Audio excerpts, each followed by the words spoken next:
여러분에게 한번 질문해 보겠습니다. 사람들은 누구나 성공과 출세를 원합니다. 이 사회에서 성공하는 사람들은 어떤 사람들이 주로 성공할까요? 첫째는 아주 능력이 뛰어난 사람, 탁월한 사람들이 성공할까요? 두 번째는 인간관계가 좋은 사람, 관계가 좋은 사람이 성공할까요? 첫째입니까? 둘째입니까? 네, 여러분들이 다 필요하기도 하죠. 능력이 있어야 되죠. 그러나 또 관계도 좋으면 더 좋죠. 근데 1부 때 물었더니 아주 일치해서 관계라고 그래요. 관계. 자, 우리는 사실은 자녀를 낳으면은 능력 있는 사람으로 키우고 싶어 해요. 그래서 이왕이면 좀 유명한 유치원에 보내면 좋겠고, 좀 비싸지만 좋은 학원에 보내길 원하고, 또 걔가 좋은 고등학교를 나오고 명문대학에 들어가서 이 사회의 엘리트가 되길 원합니다. 그게 성공의 지름길이라고 우리 생각합니다. 그런데 이 전문 경영스쿨에서 오랫동안 조사하고 연구한 내용을 보면은 회사에서 두각을 나타내는 사람들은 일을 잘하는 능력 있는 사람들이기도 하지만 동시에 더 성공하는 사람들은 팀원들과 함께 잘 일할 수 있는 사람, 잘 어울릴 수 있는 사람이 회사에서 더 환영을 받는다고 합니다. 어떤 사람이 사업으로 성공을 할 경우에도 그 사람의 사업적인 능력보다 더 중요한 것은 사람과의 관계가 더 중요하다는 것입니다. 사람은 일을 통해서 성공한다고 하지만 실제로 성공한 사람들은 일보다 관계를 통해서 성공하는 경우가 더 많다고 합니다. 그래서 다른 사람에게 평안을 주는 사람, 다른 사람을 존중히 여기는 사람, 다른 사람들에게 유익을 줄 수 있는 사람들, 이런 사람들이 회사나 직장에서 사람들이 모이는 곳에는 반드시 필요하다는 것입니다. 그래서 돈을 얻는 것보다 사람을 얻으면 돈은 저절로 따라온다고 말하죠. 예전에 제가 어릴 때 그 본 드라마 중에 유명한 상도라는 그런 아주 드라마가 있었는데 거기에 지금도 기억나는 말이 있어요. 장사라는 건 뭐냐? 장사는 이윤을 남기는 것이 아니라 사람을 남기는 것이다. 사람을 얻으면 이윤이라는 건 저절로 따라오게 되어 있다는 것입니다. 역시 우리는 행복한 가정을 꿈꿉니다. 그런데 행복한 가정의 조건이 과연 뭐냐? 우리는 좀 물질적으로 풍요롭고 좀 넉넉하고 남보다 잘 살아야지 행복하다고 생각할 수 있지 않습니까? 그런데 꼭 그런 것만은 아니라는 것입니다. 좀 물질이 부족해도 서로 좋은 관계로 맺어진 가족들은 늘 만남이 기다려지고, 명절에도 만나면 헤어지기 싫고, 만나면 밤을 새워서 이야기해도 할 이야기가 많다는 거예요. 가족의 만남이 위로를 주고 행복을 주기 때문입니다. 그러나 아무리 재물이 많고 좋은 배경을 가지고 있더라도 어떤 가정들은 가족끼리의 관계가 안 좋아서 만남 자체가 고통이야. 만남 자체가 고문이야. 만나면 빨리 헤어지고 싶은 거예요. 자, 이 화평이라는 것은 얼마나 중요한 것이냐. 그래서 우리는 모든 인간관계 속에서 평화가 얼마나 중요하냐. 우크라이나 땅에는 전쟁으로 인해서 평화를 상실하니까 얼마나 많은 사람들이 고통을 당하고 있습니까? 그건 전쟁으로 인해서 포탄에 맞아 죽는 사람이 많지만 우리는 가족 간의 관계 속에, 이웃과의 관계 속에서 말로 인해서 우리가 서로 주는 심리적 상처를 통해서 얼마나 많은 사람들의 영혼이 죽어가고 있느냐 하는 것을 생각하게 됩니다. 그런 의미에서 오늘 예수님께서는 뭐라고 말씀하세요? 화평하게 하는 자가 복이 있다는 거예요. 그런 사람들은 하나님의 아들, 신의 자식이라 일컬음을 받게 될 것이다. 이 땅에서 화평을 주는 사람이 가장 귀하다는 거예요. 화평하게 하는 사람은 어느 사회, 어느 구석에나 다 필요하다는 거예요. 인간관계에서 가장 중요한 것은 서로를 평안하게 해주고 서로를 유익하게 해주는 가장 중요한 역할. 이것이 피스메이커, 평화를 만드는 사람의 역할이라는 거예요. 화평하게 하는 자가 이 사회에서 얼마나 필요한지, 그런 자는 바로 하나님의 아들이라고, 신의 자식이라는 일컬음을 받을 정도로 매우 중요하고 칭찬받을 만한 사람이라는 것이죠. 우리가 세상을 살다 보면 서로 관계가 나빠질 때가 있죠. 부부도 서로 관계가 나빠질 때가 있어요. 그럴 때는 서로가 감정이 격화돼서 대화가 안 돼요.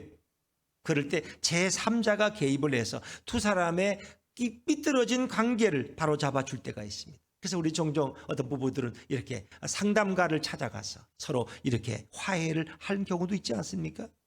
오늘 본문은 사람과 하나님과의 관계가 잘못되고 문제가 생길 때에 하나님과 사람과의 관계를 바로 잡아주고 문제를 해결해 주는 자가 바로 화평하게 하는 자라고 말합니다. 하나님과 인간의 관계가 삐뚤어졌을 때, 그 관계가 끼어졌을 때 과연 누가 하나님과 인간 사이를 화해케 할 수 있느냐, 화목하게 할 수 있냐는 거예요. 이런 사람은 사람과 사람과의 관계에 문제가 생길 때 해결해 주는 그 필요한 역할, 그 이상의 역할이 필요한 것입니다.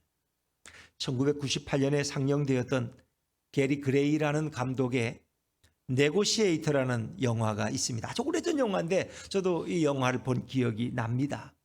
유명한 배우들이 출연을 하는데 억울한 누명을 쓴 주인공 데니 로만이 자신의 무죄를 입증하기 위해서 인질극을 벌입니다. 근데 거기에 니고시에이터는 말은 그 협성과 중재자, 중보자예요. 그 니고시에이터로 사무엘 잭슨이라는 아주 그 키 큰 흑인이 등장을 해서 그것을 잘 협상해 나가는. 그래서 이 사람은 사실은 억울한 누명을 쓰고 이렇게 고통을 당할 때 인질극을 통해서 자기의 어떤 그 진실함을 밝혀나간다는, 그래서 그것이 다 회복되는 이 탁월한 협상가의 역할이 큰 것이죠. 자, 바로 그런 어떤 인간과의 관계 속에서도 이런 협상가, 중재자가 필요하듯이 하나님과 인간의 관계 속에서도 그것을 해결할 중재자가 필요하다는 거예요. 사람과 하나님과의 관계에 문제가 생기면 그 문제를 해결해 줄 수 있는 분이 과연 누구냐? 그러나 인간이 타락함으로 인해서 하나님은 인간에게 벌을 내리시는데 그것은 바로 죽음에 이르게 하는 것입니다. 그런데 하나님은 그 약속을 그대로 이행하십니다. 그리고 하나님께서는 다시 인간들을 살리고자 인간에게 율법과 계명을 주셨어요. 타락한 인간들, 그들이 이제 율법과 계명을 지킨다면 모든 죄를 용서받고 구원해서 천국으로 데리고 가겠다고 약속하셨어요. 그런데 과연 율법과 계명을 다 지킬 자가 어디에 있냐는 겁니다. 그러나 인간은 여전히 하나님이 주신 계명과 율법들을 무시하고 지키지 않기 때문에 하나님의 진노는 날마다 커지기만 합니다. 하나님과 인간의 관계의 문제로 인해서 이제 죽음도 찾아오고 질병도 찾아오고 인간에게는 슬픔이 끊어지지 않습니다. 이제 하나님과 인간의 관계를 화평하게 하는 자가 절대적으로 필요합니다. 이런 자라면 하나님이 원하는 것을 다 이룰 수 있는 자여야 하고 동시에 인간의 편에서도 인간에게 유익을 줄 수 있는 자가 되어야 합니다. 누가 과연 니고시에이터, 중재자가 될 수 있겠느냐? 하나님과 인간의 관계를 회복시키려면 먼저 하나님이 요구하시는 율법과 계명을 다 지킬 수 있는 자가 중재자가 되어야 됩니다. 그런가 하면 인간이 요구하는 영원히 천국에서 사는 것도 그 들어줄 수 있는 자가 중재자가 되어야 됩니다. 이렇게 양자 사이에서 하나님이 원하시는 것, 인간이 원하는 것을 다 이루어 줄 자가 하나님과 사람의 관계를 화평하게 만들 수 있는 자입니다. 과연 이런 엄청난 요구를 들어주고 화해시키는 자가 누구일까요? 교황이 이런 일을 할 수 있을까요? 아니면 수십 년간 저 사찰에서 돌을 닦으며 수련하고 정진한 큰 스님이 그런 역할을 감당할 수 있을까요? 사랑하는 여러분, 하나님이 처음 인간을 창조하셨을 때 하나님은 인간들을 너무너무 사랑하셨어요. 왜? 인간을 자신의 형상대로 만드셨기 때문에. 하나님이 인간을 사랑하고 좋아하는 정도가 로미오와 줄리엣이 서로 사랑하는 관계보다 1000만 배 더 좋은 관계였다면 여러분 이해가 되십니까? 하나님과 인간의 관계가 얼마나 좋았는가 하면 천상의 천사들도 인간을 부러워할 정도로 하나님은 인간에게 사랑을 베푸셨고 인간들은 마음껏 그 하나님의 사랑을 만끽하면서 하나님을 경외하고 예배했어요. 하나님의 아들로서 인간들은 엄청난 특권을 누리면서 모든 피조물의 만물의 영장으로서 왕처럼 군림하는 존재가 되었어요. 또더 우리는 전능자의 아들, 신의 아들로, 신의 딸로서 살아갈 수 있었어요. 인간은 하나님께로부터 지음을 받아서 하나님을 매우 좋아하고 하나님을 매우 가까이 하며 화평하고 평화로운 관계를 살아갈 수가 있었습니다. 자, 그러던 어느 날 인간은 한눈을 팔기 시작했어요. 하나님 외에 세상이 눈에 들어오기 시작했습니다. 세상의 아름다움에 서서히 빠져들기 시작했고 세상의 유혹에 인간은 넘어가기 시작했어요.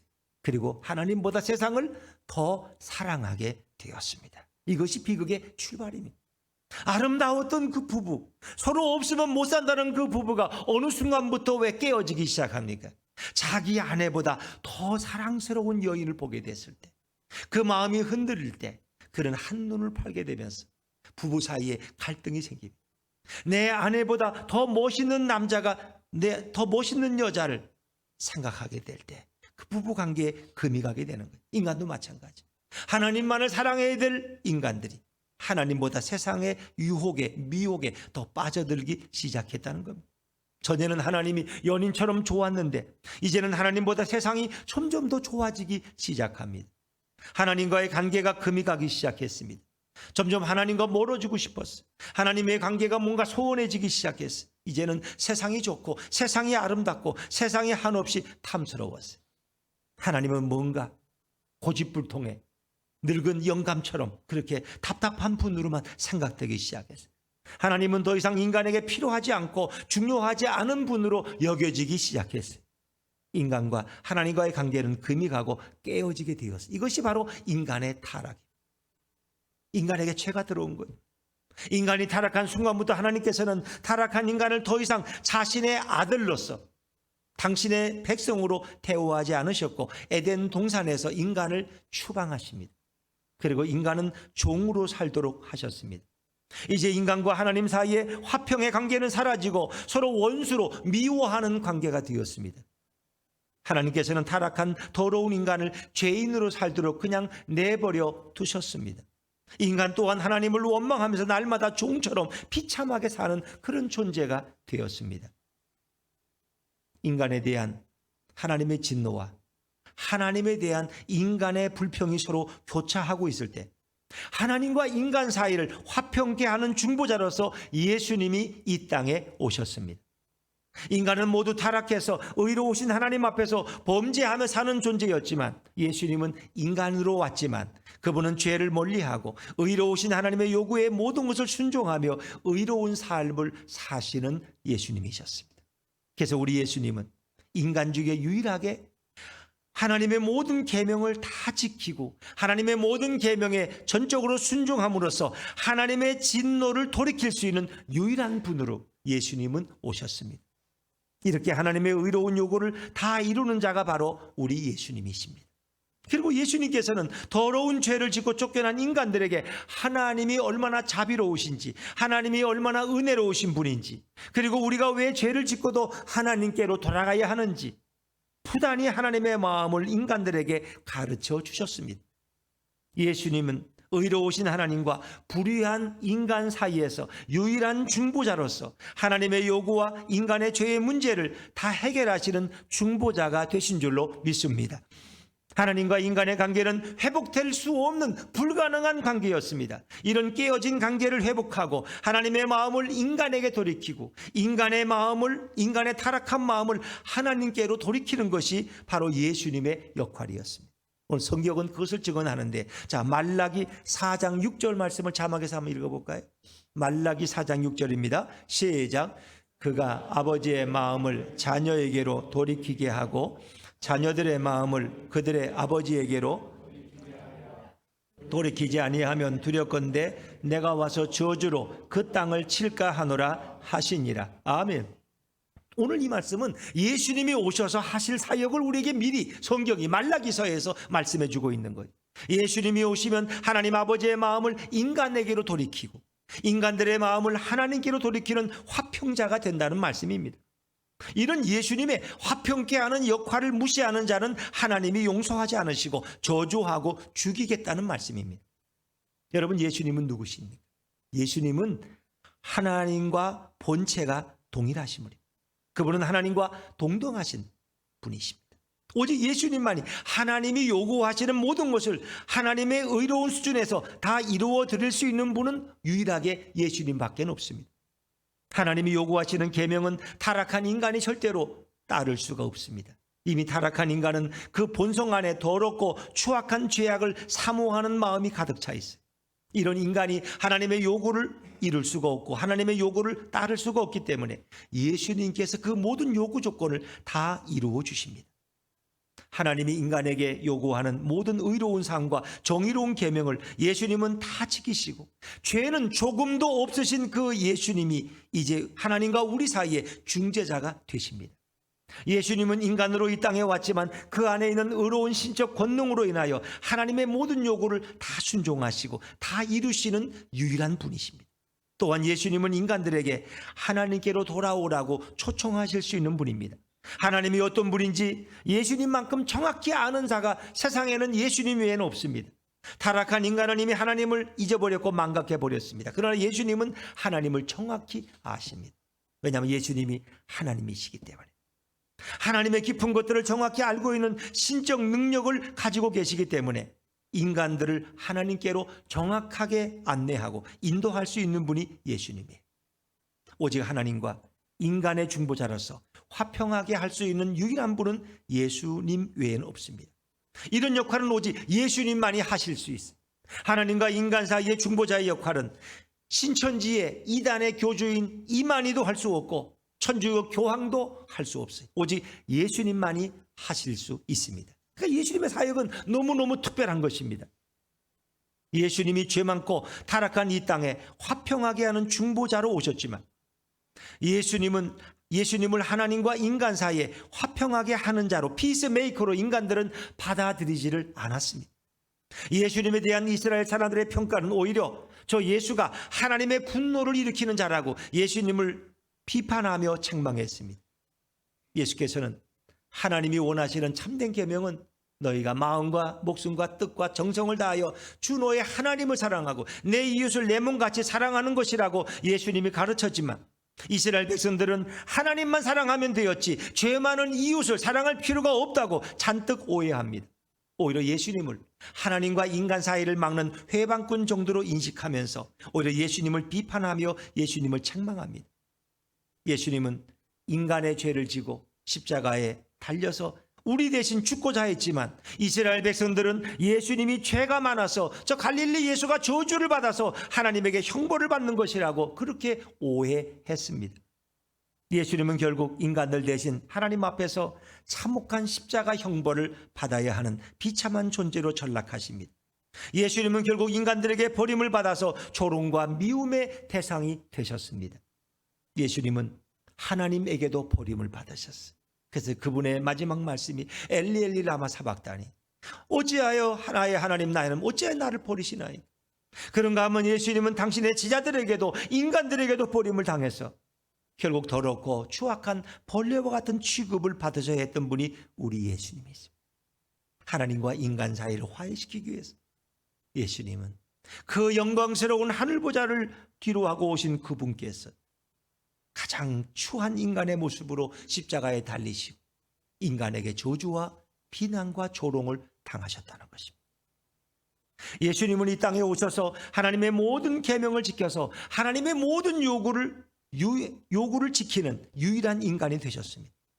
그리고 인간들에게 앉으나 서나 예수님은 하나님에 대해서 인간들이 오해하고 있는 것을 새롭게 가르쳐 주시고 깨닫게 해 주셨습니다. 그래서 예수님께만 나가면 하나님과의 멀어진 관계가 회복되어지고 몰랐던 하나님을 알게 되는 기쁨이 엄청나게 많아졌습니다. 예수님의 설교를 듣고 있으면 하나님에게 달려가고 싶은 마음들이 충동들이 이스라엘 백성들 마음속에 일어나기 시작했습니다.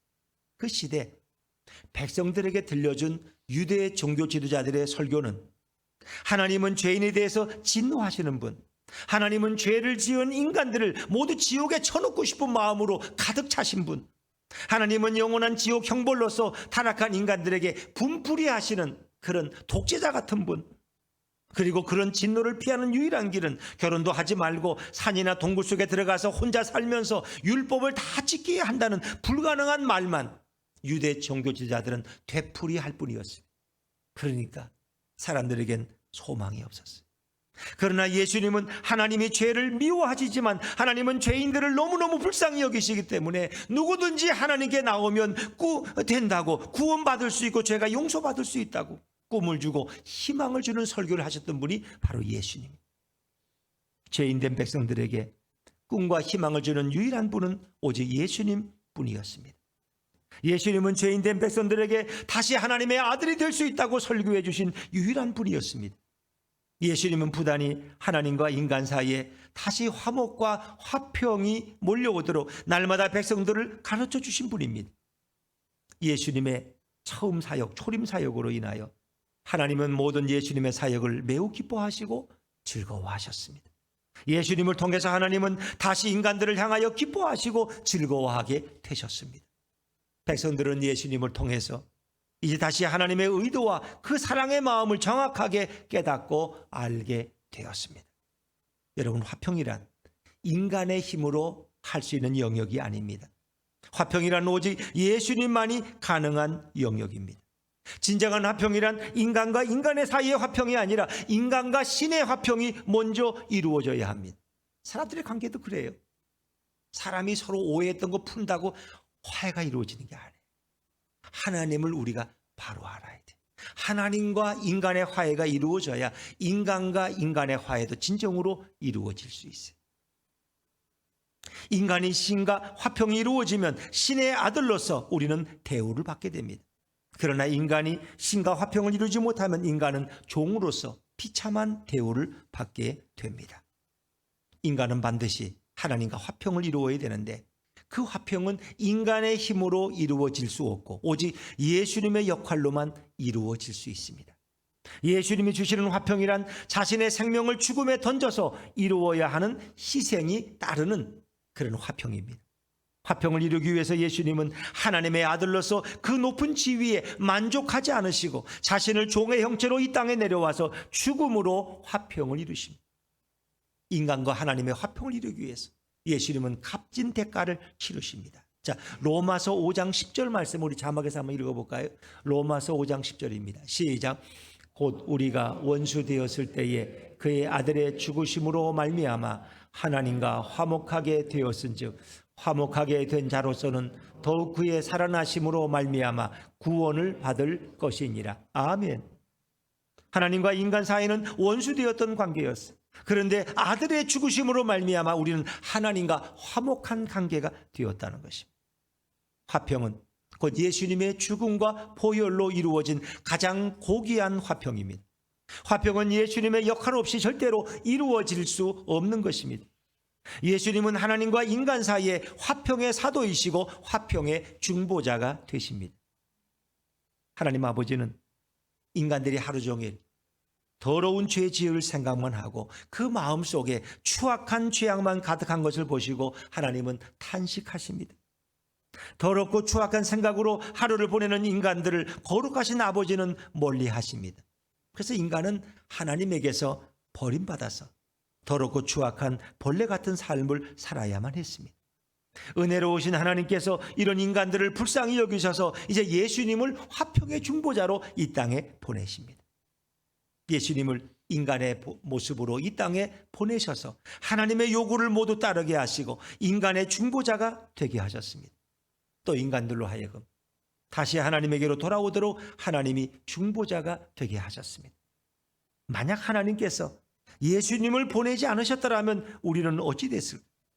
하나님께서 예수님을 통해서 사람들과 화평하게 하시고 인간들을 더 이상 종이 아니라 아들로서 모든 지위를 회복시켜 주셨습니다.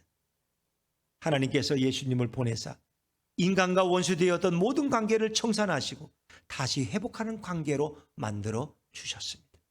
만약 하나님이 예수님을 보내지 않았다면 인간은 하나님과 원수된 상태로 영원한 지옥에서 무기징역수로 살아야만 했을 것입니다.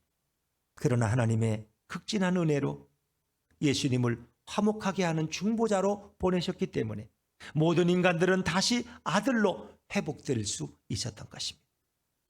사랑하는 여러분, 이스라엘 백성들은 사실 하나님을 몹시 두려운 분으로 여겼습니다. 하나님을 몹시 무서운 분으로 알았어요.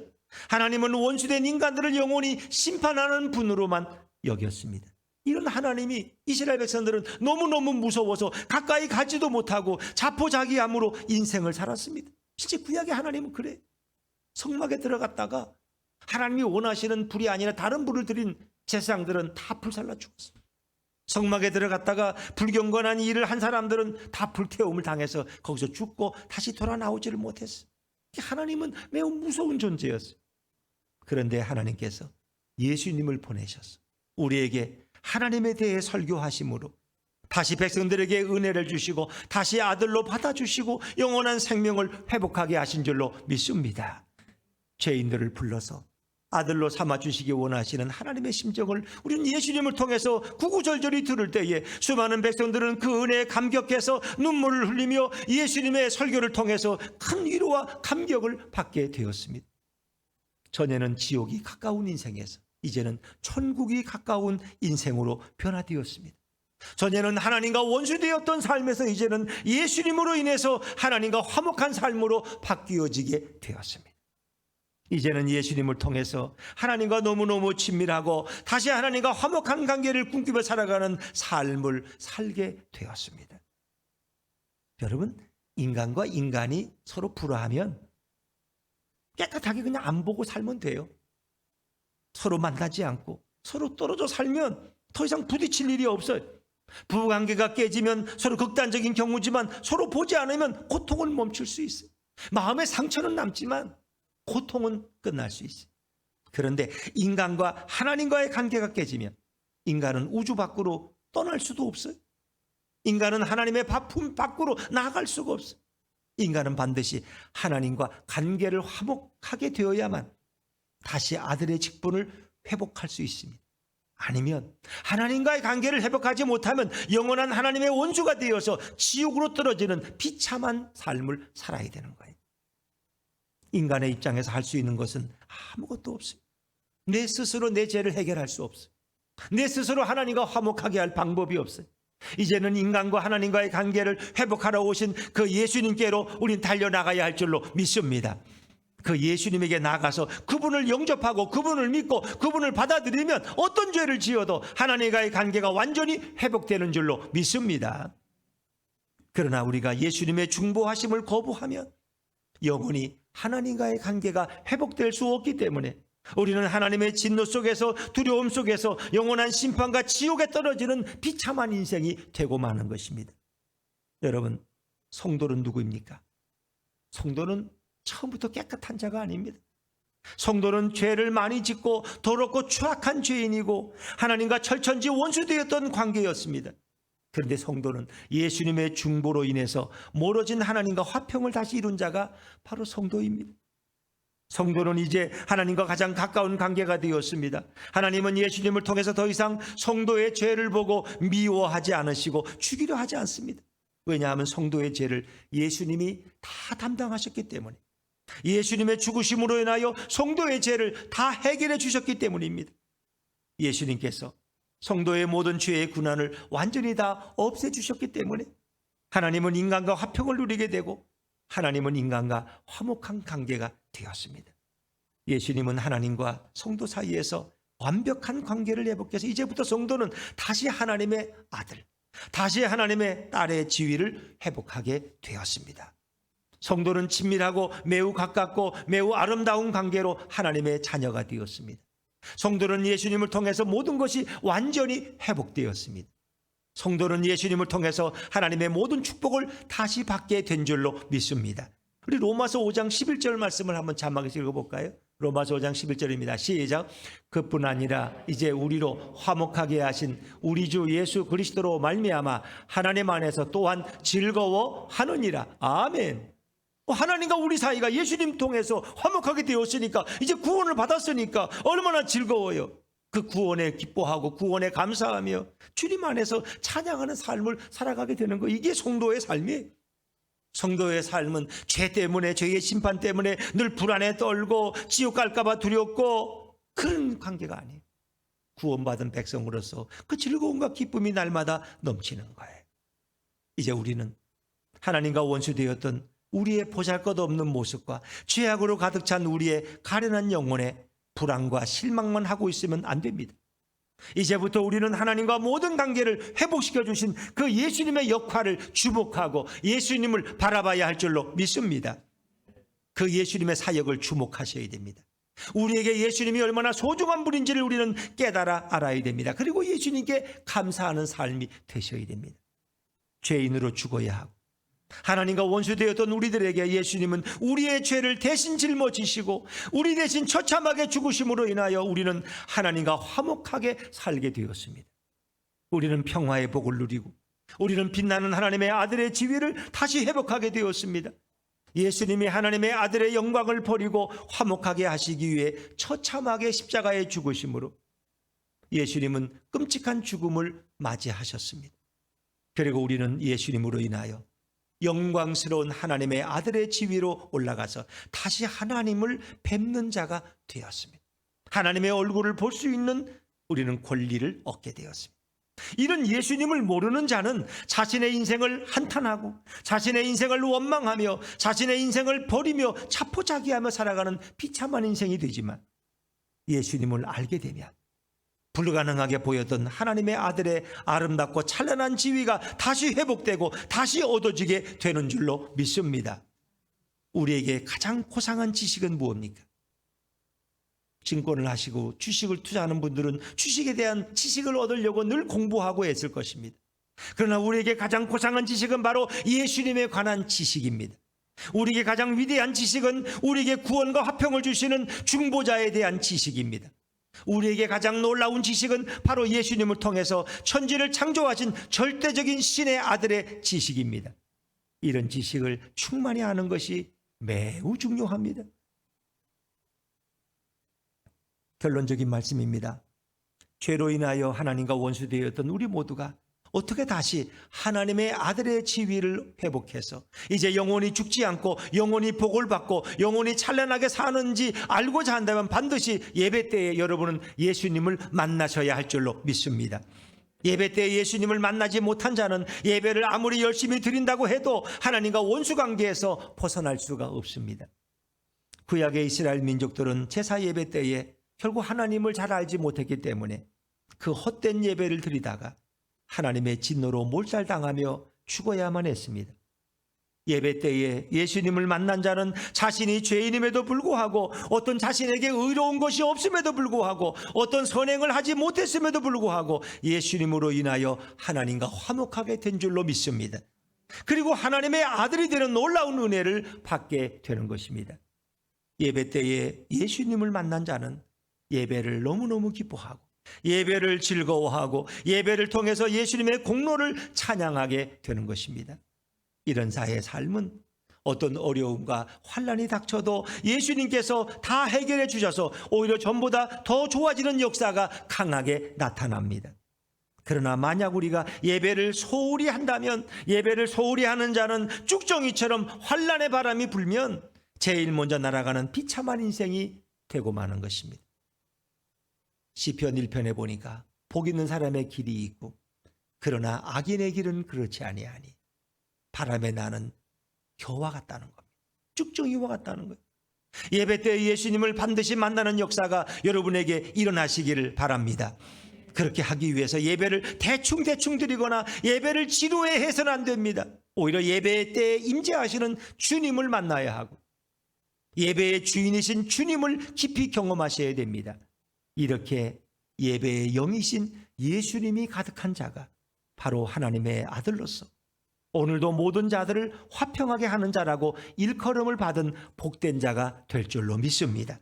로마서 5장 18절에 보니까 그가 그리스도로 말미암아 우리를 자기와 화목하게 하시선즉 또 우리에게 화목하게 하는 직분을 주셨다고 그랬습니다. 예수님이 하나님과 인간 사이를 화목하게 하신 것처럼 우리에게 화목하게 하는 직분을 주셨어요. 하나님을 알지 못하는 영혼들이 하나님과 화목하게 하는 그 직분을 우리에게 주셨어요. 세상에 화평을 만드는 사람, 피스메이커가 되어야 하는 것입니다. 오늘 우리에게 평화의 주인 되신 주님을 모시고 살아가는 그리스도인들은 주님을 알지 못해서 아직도 하나님과 원수된 관계에 있는 사람들을 예수님을 통해서 예수님에게 인도해서 그도 하나님과 화평을 이루는 그런 화목하게 하는 직분을 잘 감당하는 저와 여러분이 되시기를 주 이름으로 축원합니다.